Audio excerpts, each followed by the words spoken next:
Well, it's ironic because I'm talking tonight about how much we want things to work. We love things that work. Oh, hey, Greg and Cindy. I didn't know you guys were going to be here. Good to see you. It's good to see all you guys, too. I didn't say that. I was preoccupied with the mic. Monica and I, every time we come, we just want you to know how much we love this church. We were here for a little over 11 years and just have great memories. Our daughter Emma was born here. Robin and I were neighbors, and it was a great experience living here and being a part of this church and a part of the campus ministry at Tech. So it's always a great pleasure to be back. Come on in, Jamie. You're just in time.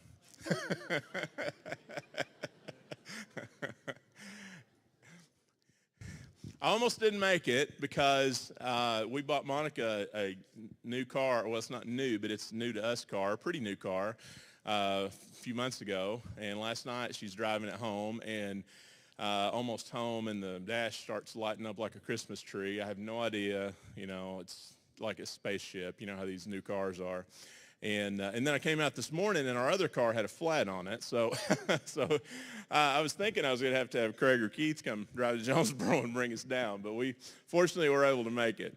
But like I said, ironically, with the mic, the cars and all that stuff, it's, we live in a world where we want things to work, and we seek things to work. And no matter what we're involved in our lives, we want to find the best way to do it. We're very pragmatic.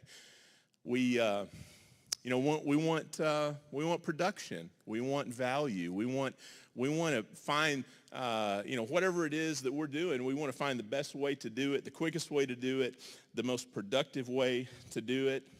So, like with my college students, it may be how to write the perfect resume or how to pass algebra, 7 tips for how to dress for success, how to be a millionaire by 40, pay off your mortgage in 5 years, whatever it may be that you're seeking to do. We want results. We want production. We want to see things happen the way we want them to happen. It's actually the same in the church, isn't it? In the world that I live in, I'm constantly bombarded by, people forward me these emails, or I see it on Twitter or Facebook, 5 reasons people hate your church and how to fix it, or 7 ways to improve your Bible classes, or 3 proven strategies for reaching the unchurched, or why yoga for Jesus is the best thing your church can do, whatever it may be. What's a tough crowd? I thought yoga for Jesus would get a little better response.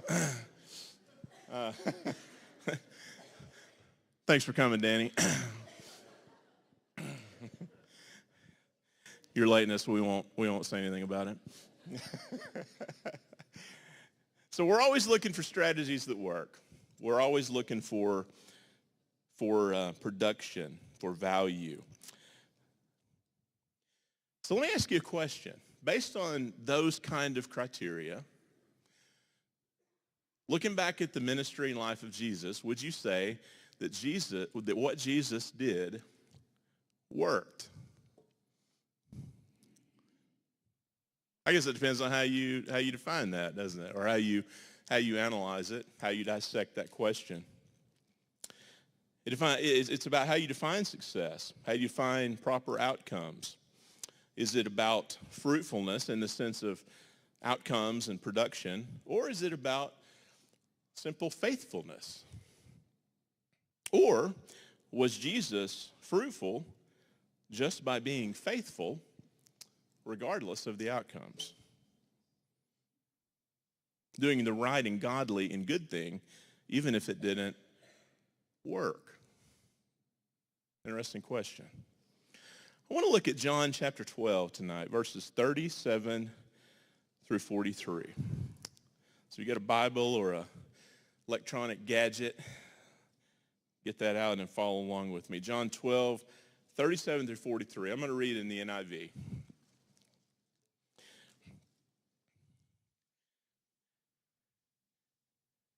Now, I want you to, as we read this text, I want you to notice this text from the perspective of what I just talked about, from the perspective of, did what Jesus do work? Even after Jesus had performed so many signs in their presence, they still would not believe in him. This was to fulfill the word of Isaiah the prophet. Lord, who has believed our message, and to whom has the arm of the Lord been revealed? For this reason they could not believe, because as Isaiah says elsewhere, he has blinded their eyes and hardened their hearts, so they can neither see with their eyes, nor understand with their hearts, nor turn, and I would heal them. Isaiah said this because he saw Jesus' glory and spoke about him. Yet at the same time, many, even among the leaders, believed in him. But because of the Pharisees, they would not openly acknowledge their faith for fear they would be put out of the synagogue, for they loved human praise more than praise from God. So the text is really clear. It says many believed but wouldn't admit it, and then a bunch of others just didn't believe at all. There were a lot of things that Jesus did throughout his life and ministry that if we were honest about it, if we analyzed it and critiqued it based on outcomes and based on production and based on fruitfulness, you would have to say so much of what he did didn't work. The reality is that the vast majority of the people in the world today don't believe in Jesus or certainly don't follow him. But what if we're just called, as Jesus was, not so much to fruitfulness in the sense of production, in the sense of outcomes, but what if we're primarily called simply to faithfulness? You know, a lot of times in churches, we fall to this dilemma. We often are reactionary. You know, if we do that, then we'll lose members. If we don't do that, then this group will be mad. But what about decisions just because they're right, just because they're good? Individuals are the same way. If I do that, it'll hurt my career. If I don't do that, I'm going to miss out on making a lot of money. I bought this old, speaking of vehicles, I've had a lot of vehicle issues of late. I bought this old International Scout, 1978 model, in my continued efforts to be like Shannon Walters, I suppose. And to my shock and dismay, I went to the revenue office to get a new license plate for that thing, and they wanted me to pay sales tax. Can you believe that? Almost 40-year-old vehicle. I paid $5,500 for it. You know, not a lot of money for a vehicle. And yeah, yeah, it is. It is. I was asking for it. And they wanted me to pay sales tax. So I being the good disgruntled citizen that I am, I called my representative, my state representative, who's a friend of mine, and I said, "What's up with this, sales tax for really old cars?" And he said, "I agree," as a politician would. "I agree with you, and that's wrong." No, I'm teasing. He actually is against it. But he said, "Here's the thing." He sent me this text that had a bunch of data on it, and he said, last year, the state of Arkansas brought in $214 million in revenue from used car sales tax. $2.3 million just from cars that cost between $5,000 and $59.99. Now, why am I talking about this? What does this have to do with anything? Well, what my legislator friend was trying to explain to me is that when you're dealing with $214 million, it's really hard to pry that out of the hands of the government. Why? Because if you start looking at it, is it right to continue to tax something over and over and over into infinity?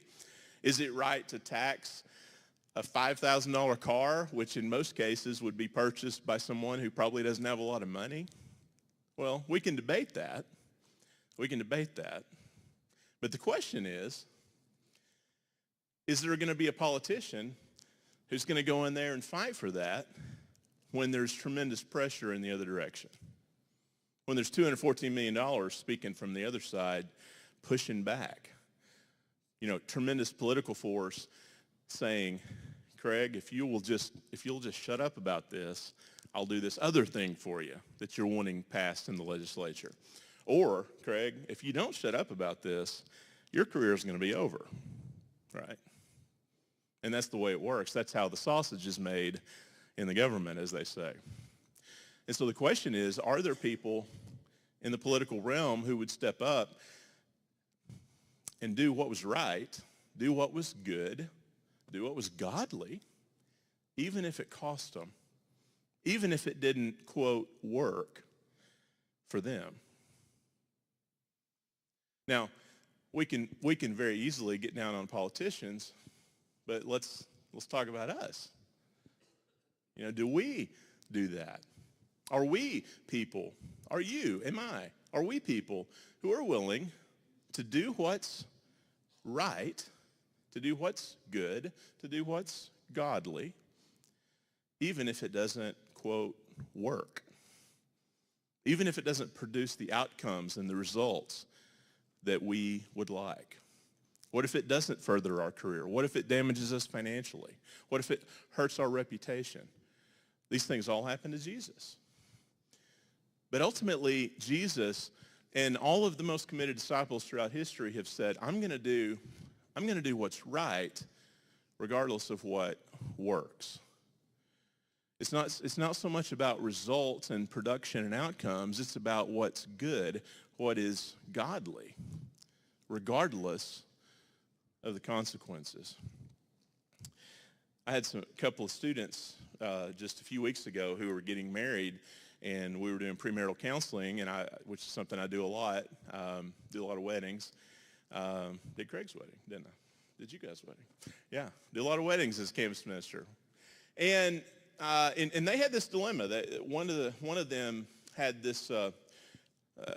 Just without talking about all the details, had a financial benefit that would continue through college unless they got married. And so they contacted the institution from which this benefit was coming, and the lady that they spoke with said, well, just don't tell us that you got married and you'll keep getting it. No problem. And so they were asking me, what should we do? So what would you have told them? Or what would you have done? And we're talking about a pretty large sum of money. I mean, we're talking about more money a month than what I pay for my house. It's pretty good amount of money each month. So what do? In those moments, when we're faced with those sorts of questions, or because what works, quote unquote, is to keep getting the money. So are you willing to do what doesn't work so that you'll do what's right? That's really the question. And I think it's very clear that in the life of Jesus and in the life of the most committed disciples, their focus was not on outcomes so much as on what simply was good, godly, and right. In John 1:9-11, it says about Jesus, the true light that gives light to everyone was coming into the world. He was in the world, and though the world was made through him, the world did not recognize him. He came to that which was his own, but his own did not receive him. Jesus did a lot of things that, from a pragmatic perspective, didn't work. He has this encounter with this guy we call the rich young ruler. What was the result? The guy walks away sorrowful. In John 6, he tells the crowd, very truly I tell you, unless you eat the flesh of the Son of Man and drink his blood, you have no life in you. And what happens? They all walk away. Matthew 23:37, he looks over Jerusalem and he says, how often would I have gathered you under my wing like a chicken with her chicks, but you would not. You were unwilling. Over and over and over and over, we see Jesus engaging in ministry, engaging with people, engaging with circumstances in which if we were to evaluate the outcomes, we would have to say what he was doing didn't work. That's crucifixion. He was betrayed by basically everyone except his mom and John. Throughout his ministry and his life, he had problems with his family, his hometown, the apostles, the disciples, the religious leaders, the Roman authorities. But leading up to Jesus, the Bible is filled with people who are willing to do that same thing, who would say, I'm going to do this, I'm going to be this, I'm going to say this, I'm going to act in this way, not because it works, but because it's right. Noah preached for about 100 years. Not one person comes. Joseph, I'm not going to have an affair with this woman. And it cost him dearly. Daniel doesn't bow to the idol. And he doesn't know. He and Shadrach, Meshach, or Daniel's in the lion's den, sorry. It's Shadrach, Meshach, and Abednego thrown into the fire. And they said, we don't know if God's going to save us or not, but no matter what God does, we're not bowing down to that idol. Period. John the Baptist, he gets thrown in prison because he won't shut up about Herod and his marriage to his brother's wife. And then after he's in prison, he still won't shut up about it. And he finally gets his head chopped off, and Herod never changes. Is that the pragmatic result that we're looking for? Is that the outcome that we would call success? Let's look back at tonight's text. Even after Jesus had performed so many signs in their presence, they still would not believe in him. This was to fulfill the word of Isaiah the prophet. Lord, who has believed our message, and to whom has the arm of the Lord been revealed? For this reason they could not believe, because as Isaiah says elsewhere, he has blinded their eyes, hardened their hearts, so they can neither see with their eyes nor understand with their hearts, nor turn, and I would heal them. Now, this is a quotation from Isaiah chapter 6.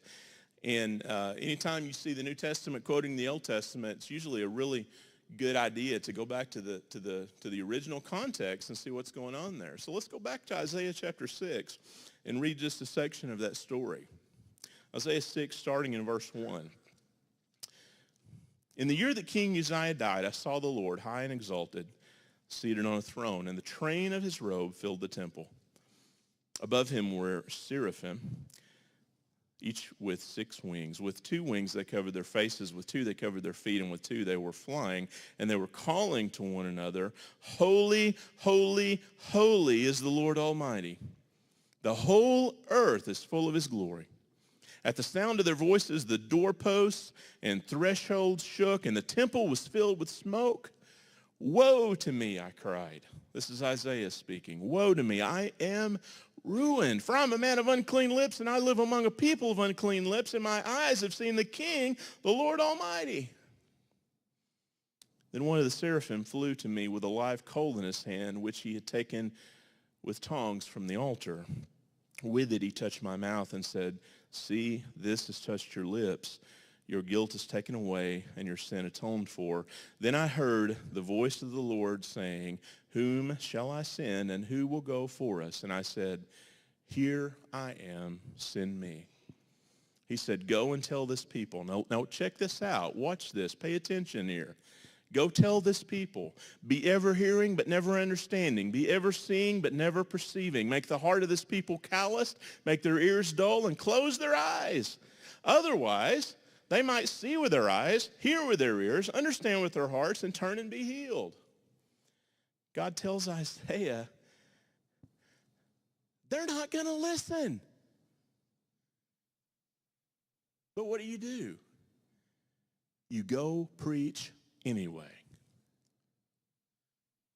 Isn't that kind of stunning? Isn't that kind of shocking to our modern pragmatic ears who are attuned to results and outcomes, who really don't care about anything if it doesn't work?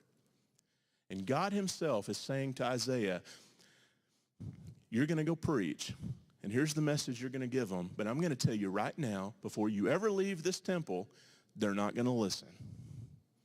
But you go preach anyway. Isn't that stunning? I think it is. So why does God tell Isaiah to preach when he knows it won't do any good? Well, there may be a lot of reasons for that. But I think it's primarily because God is driven not by what works, but by what's right. It is right. It is good. It is holy. It is righteous for me to preach to them, for me to give them an opportunity to hear and to respond, regardless of what I know they're going to do with that. Because I preach to them, God says. I'm sending you, Isaiah, to preach to them, not because of who they are, but because of who I am. It is good. It is right for us to do this. And what they do with it, how they respond to it, is irrelevant to what we are called to do. Isaiah preached because it was God's will. It wasn't about what worked. It was about what was right. And Jesus did the same. Jesus did the same thing. Look at John, back at our text tonight, John 12, 40 and 41. I want you to notice something here. It says, he has blinded their eyes and hardened their hearts so they can neither see with their eyes nor understand with their hearts nor turn, and I would heal them. I want you to notice verse 41. Very easy to blow past that and not notice it. This is a big deal. Look at verse 41. It says, Isaiah said this because he saw Jesus' glory and spoke about him. Now, if you know anything about biblical timelines and biblical history, you know that Isaiah lived about 800 years before Jesus. So how is it that Isaiah saw the glory of Jesus? Well, I have to assume, based on the context of what we're talking about tonight, the only way that could have been possible is if when Isaiah was in the throne room of God, the Lord on the throne was Jesus. The being that we would later know 800 years later as Jesus of Nazareth is the Lord who has seraphim flying around him saying, holy, holy, holy is the Lord Almighty. In that moment, it says Isaiah saw the glory of Jesus. Now, why is that important? Because the Lord in that moment tells Isaiah, you go preach, even though you need to know they're not going to hear. They're not going to listen. They're not going to respond. 800 years later, at least as we count time, the Lord who had said to Isaiah to go do this fruitless mission, then himself gets off the throne. And the Father says, Jesus, you go preach to them, but you need to know before you leave, they're not going to listen. And he went. Because it's not about what works. It's about what's right. It's about what's good. It's about what's godly.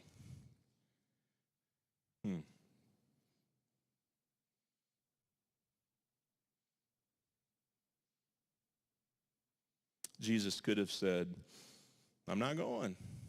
Throw a match on it. Forget about it. They're not going to listen.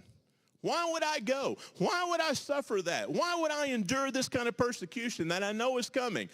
Why would I suffer the indignities of not being listened to, of being slapped in the face, of being spat on and being nailed to a cross? Why would I ever do that when I know they're probably not going to listen anyway? And the Father says, because it's right. Because it's good. Because it's not about them, it's about us. It's not about who they are, it's about who we are. And he's telling us the same message today. Jesus set the example for us to do that. He tells Isaiah, go preach. They won't listen, but you go preach. And then he gets off the throne and he does it himself. Jesus never has called us to do anything that he wasn't willing to do himself and usually do it first. And he's telling us to do the same thing. We go out into the world and we live and we speak and we act in ways that are right and good and godly, regardless of whether they work. Pragmatism, outcomes, and results are not the primary way that we measure our lives. The primary way we measure our lives is not the fruitfulness of it, but the faithfulness of it. There are many, many holy, godly people in human history who have gone to their graves, and if you looked at simply the results, they would have been considered abject failures. And by the way, at the time Jesus died, we would have put him in that category as well. But it's not about that. It's not about outcomes, results, and production. It's about faithfulness. It's about doing what's right, even if it doesn't work. So that's it. I'm done. Let's go learn what that means. Let's pray. Lord God, would you help us today, this week, every day of our lives, to just follow Jesus and to be willing to accept missions that pragmatically would be failures. Would you help us to have the courage and the strength and the commitment and the holiness and the godliness to analyze situations, not based on is it going to work, but based on is it right? Is it good? Does it reflect who you are? So Lord, I just pray that the Westside Church and its leaders will consistently evaluate situations and opportunities, not so much based on pragmatism, but based on holiness and goodness and what is right and what is good and what is your will. And I pray, Lord, that every one of us as individual people, as we go out into the world, as we go to jobs and homes and neighborhoods and schools, as we have opportunities before us, that we will consider each opportunity not based on results, but based on is it good, is it right, is it holy, is it what Jesus would do? And so we lift this up and we ask this all in his name. Amen.